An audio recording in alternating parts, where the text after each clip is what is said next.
Comenzó como cualquier otro viernes, la clase de día en que la vida se siente ordinaria, predecible, hasta que, de repente, no lo es. En el tranquilo municipio de Yumbo, Valle del Cauca, dos jóvenes, Elizabeth Alejandra Rojas y Karen Giselle Canelo, salieron de sus casas con una sonrisa en el rostro. Nunca regresaron. Lo que siguió fue una pesadilla, una historia de miedo, engaño y una crueldad inimaginable que sacudiría a toda una comunidad. Este es el caso de Elizabeth Rojas y Karen Canelo, 19 de agosto de 2022. El sol del mediodía quema sobre Yumbo, un municipio de clase trabajadora cerca de Cali. Elizabeth, de apenas 18 años, le dice a su madre que saldrá un rato. Promete volver pronto. Siempre lo hace. Toma su cartera pequeña, su teléfono y sale. Unas horas más tarde, su amiga, Karen Canelo, de 21 años, hace lo mismo. Diferentes hogares, diferentes calles, pero de algún modo, ese día, sus caminos se cruzan. Dos jóvenes, llenas de planes, risas y juventud, se desvanecen en la tarde. Al caer la noche, ninguna ha regresado. Al principio, sus familias piensan que quizás se quedaron con amigos, que quizás se les agotó la batería del teléfono, pero para la medianoche, la inquietud se convierte en pánico. Los mensajes no tienen respuesta. Las llamadas caen directamente al buzón de voz. En las primeras horas del sábado, las manos temblorosas de una madre sostienen su teléfono, escribiendo un mensaje que nunca pensó que tendría que escribir. Si alguien ha visto a Elizabeth o a Karen, por favor, que nos avise. Estamos desesperados. Esa publicación marcaría el comienzo de una de las investigaciones más perturbadoras de la memoria reciente. El sol salió sobre Yumbo a la mañana siguiente, pero para las familias de Elizabeth y Karen, se sintió como si la luz hubiera desaparecido del mundo. Al principio, hubo confusión, una especie de incredulidad que adormece la mente. La madre de Elizabeth pensó que quizás su hija se había quedado en casa de una amiga, que se había olvidado de llamar. La familia de Karen dijo lo mismo. Después de todo, ella era responsable, madura, de las que siempre enviaban un mensaje, incluso si llegaba tarde. Pero a medida que las horas pasaban, esa esperanza silenciosa comenzó a torcerse en otra cosa, un miedo frío y reptante. Las llamadas no tenían respuesta. Los chats permanecían en visto por última vez ayer. Al anochecer, ambas familias ya habían recorrido las calles, visitado las casas de los amigos, registrado las paradas de autobús cercanas e incluso habían chequeado el hospital. Por si acaso, cuando alguien desaparece, el tiempo te juega trucos crueles. Los minutos se sienten como horas, las horas se extienden como días, y cada sombra, cada ruido, cada vibración del teléfono se convierte en una chispa de esperanza o de temor. A la mañana siguiente, las familias presentaron las denuncias oficiales de desaparición. La policía hizo las preguntas habituales. ¿Cuándo fue la última vez que la vio? ¿Qué ropa llevaba? ¿Salió con alguien? La madre de Elizabeth recordaba su outfit perfectamente. Jeans claros, una blusa blanca, sus zapatillas favoritas, las de cordones azules. La hermana de Karen describió su cabello negro largo, como siempre lo llevaba en una cola suelta cuando salía. Comenzaron a aparecer carteles. Dos rostros jóvenes, dos sonrisas que iluminaban el mundo. Desaparecidas, decían los carteles. Desaparecidas. La gente los compartió en Facebook, Instagram, grupos de WhatsApp. Las imágenes se propagaron rápido, llegando a municipios vecinos, incluso a otros departamentos. Por un breve momento, se sintió como si al mundo le importara. Los vecinos se ofrecieron para ayudar. Los motociclistas se unieron a patrullas de búsqueda. Los taxistas compartieron pistas sobre avistamientos que no llevaban a ninguna parte. Y en medio de todo, las madres, caminando bajo el sol caliente, agarrando fotos de sus hijas, parando a extraños en la calle, preguntando, suplicando, ¿las ha visto? Por favor. Cada no se sentía más pesado que el anterior. Para el tercer día, la esperanza comenzó a agrietarse. La policía amplió su búsqueda a los barrios circundantes. Revisaron cámaras de vigilancia, examinaron registros de llamadas, Analizaron datos de torres celulares. La última señal del teléfono de Elizabeth la ubicaba en algún lugar cerca de las afueras de Cali. El teléfono de Karen se había silenciado horas antes, su señal muerta de repente, como si lo hubieran apagado deliberadamente. Algo estaba mal, terriblemente mal. Los familiares comenzaron a recibir pistas anónimas, rumores de que las chicas habían sido vistas con dos hombres, que habían ido a una fiesta en una casa, que quizá habían sido secuestradas. Cada pista los hacía salir corriendo, a callejones, a terminales de buses, a callejones sin salida. La policía les advirtió que no confiaran en todo lo que escuchaban, pero cuando es tu hija la que falta, persigues cada sombra. Cuando el cuarto día se convirtió en noche, la extenuación se apoderó de todos. Las madres se desplomaron en las sillas, llorando en silencio en la oscuridad, aferrándose a sus teléfonos como a un salvavidas. Los padres se pararon junto a la ventana, mirando la calle, esperando por luces de automóvil que nunca aparecieron. Y entonces, en el quinto día, algo sucedió que lo cambiaría todo. Era una mañana húmeda en Cali. Los recolectores de basura que trabajaban cerca del barrio Siloé se quejaron de un fuerte olor que salía de un canal de drenaje. Al principio, pensaron que era un animal muerto, nada inusual en esa zona. Pero cuando uno de ellos golpeó la bolsa de plástico negra con un palo, se rompió ligeramente. Lo que vieron dentro hizo que uno de ellos soltara el palo y gritara. En minutos, las unidades policiales estaban en el lugar. Espectadores curiosos se congregaron, tratando de ver más allá de la cinta amarilla. El aire se llenó de murmullos. ¿Qué es eso? ¿Quién pudo hacer algo así? Los investigadores se movieron con cautela. Dentro del canal, entre la basura y el lodo, había restos humanos, envueltos firmemente en bolsas de basura, atados con cinta industrial. La vista era insoportable. Oficiales experimentados palidecieron. Los equipos forenses comenzaron a recolectar evidencia, etiquetando cada bolsa como si manejaran vidrio frágil, porque, en cierto modo, eso era lo que sostenían, pedazos destrozados de dos vidas humanas. La noticia se propagó como un reguero de pólvora.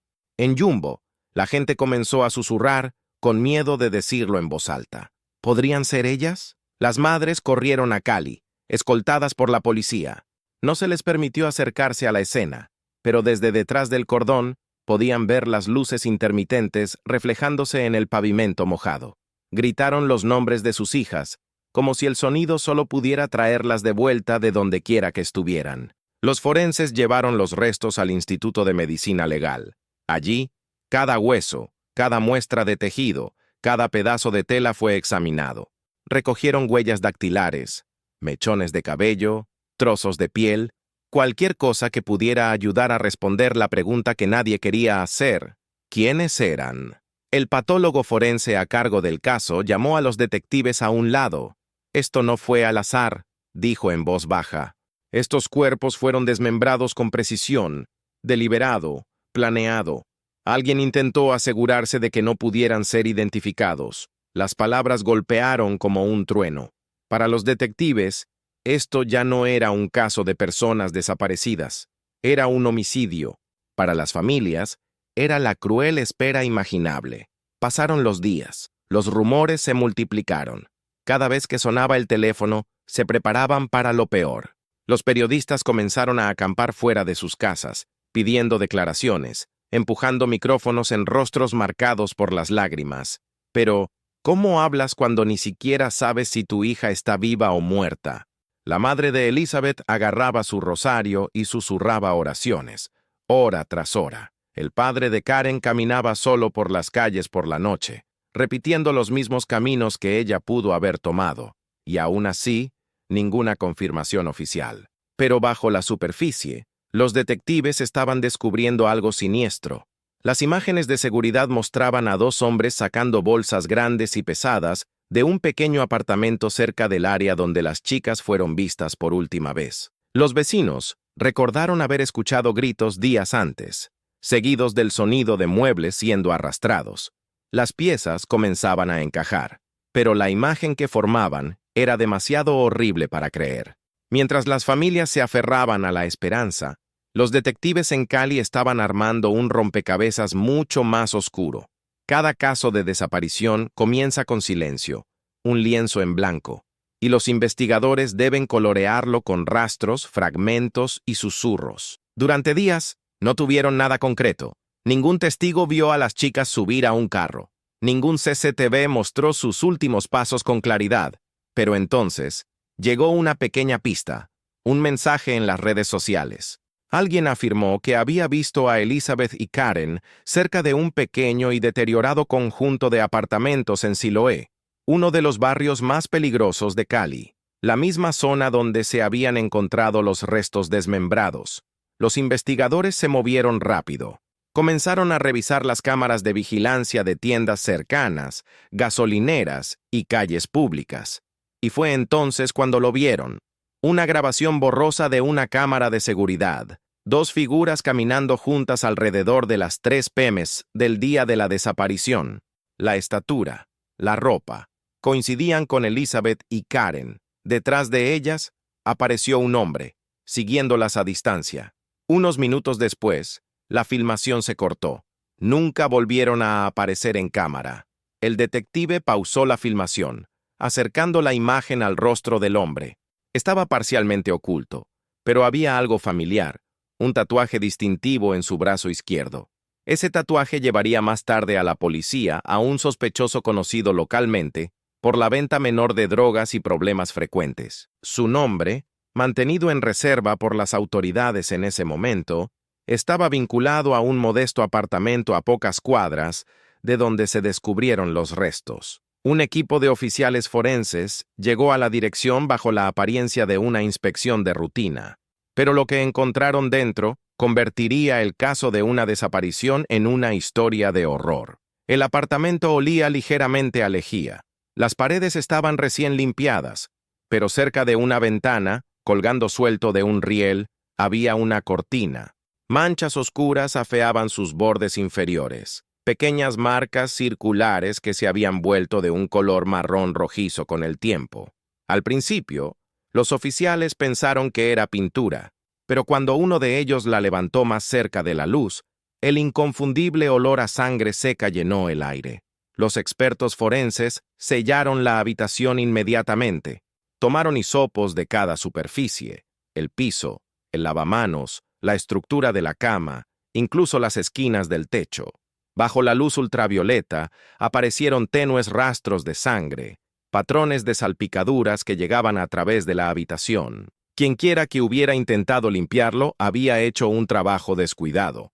El hallazgo más escalofriante llegó cuando levantaron el colchón de la cama. Debajo de él yacían tiras de cinta adhesiva, mechones de cabello y trozos de tela arrancados de lo que parecía ser ropa de mujer. Pero había algo más.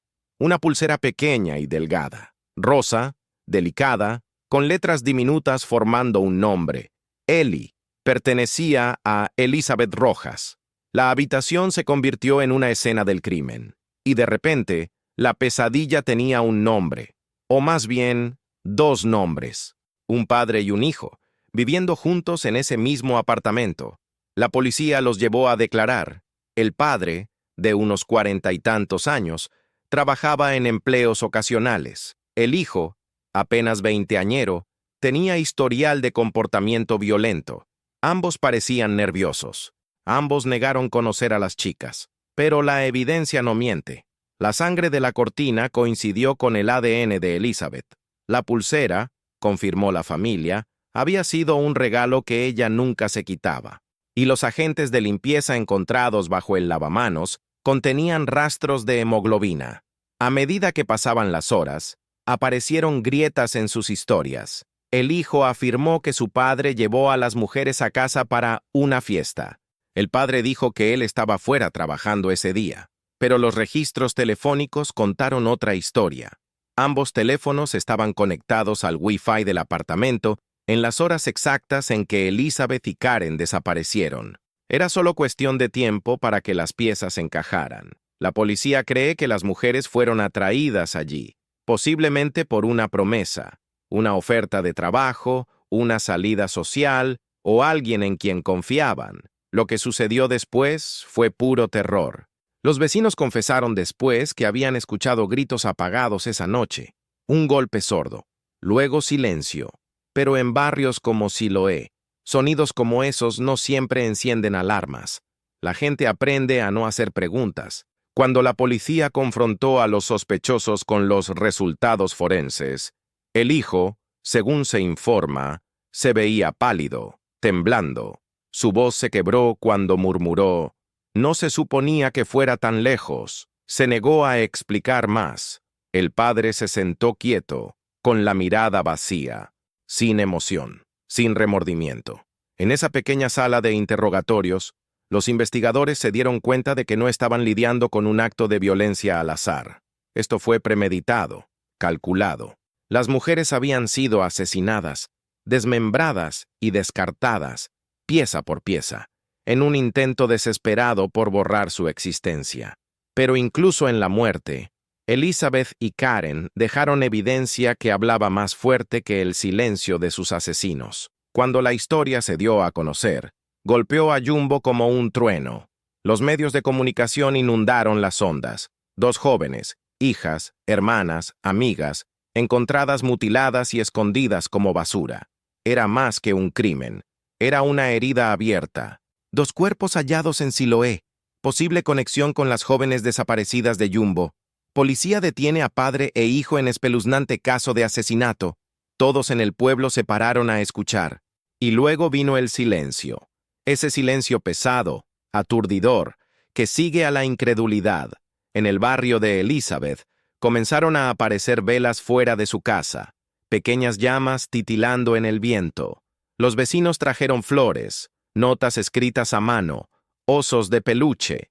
La familia de Karen hizo lo mismo. Su casa se llenó de fotografías, oraciones y el olor a cera quemándose. Cada noche, la gente se reunía en la calle para encender más velas, para tomarse de las manos, para llorar. El dolor se extendió como un reguero de pólvora, pero el dolor pronto se convirtió en ira. Las mujeres de Jumbo comenzaron a organizarse.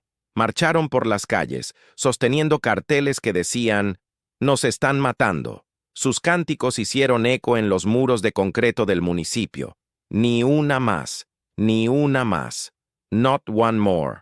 Las madres de Elizabeth y Karen caminaban al frente, agarrando las fotos de sus hijas. Sus rostros estaban pálidos, pero sus ojos ardían con furia. Exigían justicia, no solo por sus chicas, sino por todas las mujeres que habían desaparecido antes que ellas. Las autoridades, ahora bajo un intenso escrutinio, prometieron acción rápida, pero las promesas no reparan los corazones rotos, no borran la imagen de lo que se hizo. En el funeral de Elizabeth, la iglesia estaba desbordada. Cientos vinieron, compañeros de clase, vecinos, maestros. Su ataúd, pintado de blanco, estaba cubierto de rosas rosadas. Su madre se desmayó cuando lo bajaban a la tierra. El servicio de Karen tuvo lugar semanas después, aunque su cuerpo aún no había sido completamente identificado. Su familia realizó la ceremonia de todos modos, llamándola una despedida simbólica. Su padre susurró: «Donde quiera que estés, hija mía, te encontraremos». En las secuelas, el miedo consumió a la comunidad. Los padres prohibieron a sus hijas salir solas. Las chicas eliminaron a extraños de las redes sociales. Los rumores se extendieron como un reguero de pólvora. Susurros de otras desapariciones, crímenes no denunciados, depredadores invisibles. Pero entre el miedo, algo más comenzó a crecer: la unidad. Los vecinos formaron grupos de búsqueda, redes de seguridad y páginas en redes sociales dedicadas a mujeres desaparecidas. Abogados y activistas ofrecieron ayuda. Los periodistas siguieron el caso incansablemente, negándose a dejar que se desvaneciera en el ciclo interminable de noticias olvidadas. Cada noche, en el parpadeo de las velas y el eco de los cánticos, Jumbo recordaba a Elizabeth y Karen, no como víctimas, sino como una voz que decía: «Todavía estamos aquí». Incluso las paredes comenzaron a hablar. Artistas pintaron murales en colores brillantes. La sonrisa de Elizabeth, los ojos de Karen, con palabras escritas debajo: «La justicia no se olvida». Justice does not forget. En los días posteriores a los arrestos, el shock se convirtió en reflexión. La gente comenzó a hacerse las preguntas difíciles. ¿Cómo es que nadie se dio cuenta? ¿Por qué tardó tanto? ¿Y cómo podía existir tal maldad detrás de una puerta ordinaria justo al final de la calle? El apartamento, ahora sellado con cinta policial amarilla, se convirtió en un símbolo lúgubre, una casa del horror en medio de la vida cotidiana. Algunos residentes no podían soportar pasar por delante. Otros miraban fijamente, atormentados, preguntándose si alguna vez, sin saberlo, se habrían cruzado con los hombres que estaban dentro. Y para las familias, los días se mezclaron en un largo dolor. Entre las audiencias judiciales, las entrevistas y el interminable papeleo, intentaron aferrarse a los recuerdos de tiempos más felices, cumpleaños, risas, música. La madre de Karen todavía hojea los mensajes de su hija, releyendo su último mensaje de texto. Te veo luego, mamá. Pero el luego nunca llegó. La familia de Elizabeth guarda su perfume favorito sellado en un cajón. Su aroma, dicen, es lo único que hace que la casa se sienta viva. Sin embargo, en medio de todo el dolor, Jumbo encontró su fuerza. La gente se negó a dejar que la historia muriera. Pronunciaron sus nombres en escuelas, iglesias y salones comunitarios. Convirtieron la tragedia en movimiento, el dolor en protesta y el silencio en unidad. Porque lo que le pasó a Elizabeth y Karen no iba a ser ignorado. Y en esa unidad, en las lágrimas, la rabia, las llamas de 1000 velas, algo poderoso comenzó a emerger, una promesa de que su historia no terminaría aquí. Mientras tanto, los expertos forenses trabajaron contrarreloj, secuenciación de ADN, comparación de tejidos y reconstrucción. El proceso era exasperantemente lento pero crucial. Después de casi 2 semanas de pruebas, llegaron los resultados. Los restos encontrados en Siloé coincidían con Elizabeth Alejandra Rojas. Su familia recibió la noticia en una reunión privada con los investigadores. Un grito atravesó el silencio de esa habitación. No era solo un grito de dolor, era el sonido de un corazón destrozándose para siempre. Para la familia de Karen, la agonía continuó. La búsqueda de su cuerpo continuó durante semanas, a través de ríos, lotes baldíos y edificios abandonados. Cada descubrimiento de restos no identificados traía un terror fresco. Pero durante meses no hubo confirmación final. Karen había desaparecido, e incluso la muerte se negaba a devolverla. A medida que los investigadores reconstruían lo que sucedió dentro de ese pequeño apartamento, comenzó a surgir una imagen aterradora. Los patrones de salpicaduras de sangre sugerían una violenta lucha. Había signos de inmovilización, cinta, cuerdas, ropa rasgada. Era una escena de caos, rabia y crueldad. Los detectives creen que las 2 mujeres fueron atraídas bajo falsos pretextos, posiblemente por alguien que conocían o en quien confiaban. Una vez dentro, una discusión o un plan premeditado se volvió mortal. El análisis forense indicó múltiples golpes, sugiriendo que las víctimas lucharon por sus vidas. Después, sus cuerpos fueron desmembrados para retrasar la identificación. Fue un crimen de cálculo y frialdad, algo que se sentía casi inhumano. Bajo custodia, el padre y el hijo dieron declaraciones contradictorias. El padre afirmó ignorancia. El hijo dijo que él solo ayudó a limpiar. Ninguno admitió el asesinato. Pero la evidencia física hablaba más fuerte que sus palabras. Sangre bajo sus uñas, fibras de la ropa de las víctimas en su casa, y un rastro de mensajes que los vinculaba con el último día en que las chicas fueron vistas con vida. En la sala de interrogatorios, los detectives reprodujeron las grabaciones. El padre miraba al suelo. El hijo apartaba la mirada. Pasaron minutos de silencio antes de que uno de ellos murmurara: «No se suponía que sucediera de esta manera», pero incluso entonces se negaron a explicar. Para entonces, toda la región exigía justicia. Las marchas llenaron las calles. Los manifestantes sostenían fotos de Elizabeth y Karen, coreando por la verdad. El crimen no era solo acerca de 2 vidas arrebatadas, era acerca de un patrón, una herida profunda en la sociedad colombiana.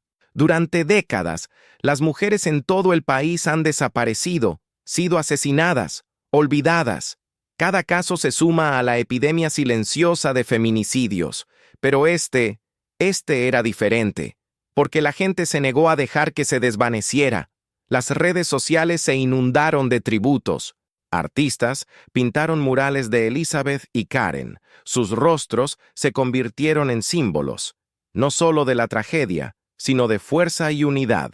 En cada historia de verdadero crimen, hay voces que nunca se silencian, las voces de las madres. La madre de Elizabeth todavía habla de su hija como si estuviera viva. Ella era amable, dice. Siempre cuidaba de los demás antes que de sí misma. La madre de Karen mantiene su habitación exactamente como estaba. Perfume en el tocador, libros en el estante, cargador del teléfono aún enchufado.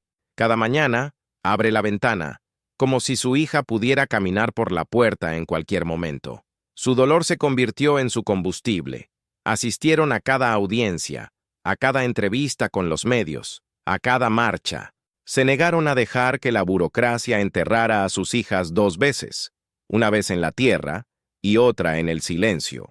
Meses después, el caso finalmente llegó a los tribunales. Los sospechosos enfrentaron cargos de homicidio agravado y desaparición. Los fiscales presentaron evidencia forense, testimonios de testigos y rastros digitales. La defensa intentó argumentar contaminación, identificación errónea, falta de motivo.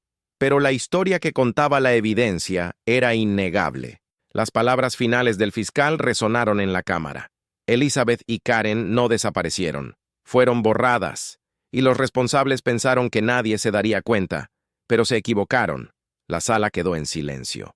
En ese silencio, las madres se tomaron de las manos, temblorosas, quebradas, pero inquebrantables. El veredicto fue claro: culpables. El padre y el hijo fueron sentenciados a largas penas de prisión. La justicia, al menos sobre el papel, había sido servida. Pero para las familias, no hay cierre. La justicia puede castigar, pero no puede rebobinar el tiempo. No puede traer de vuelta la risa, los cumpleaños, los sueños dejados inconclusos. En las calles de Yumbo, los murales de Elizabeth y Karen ahora vigilan a la gente.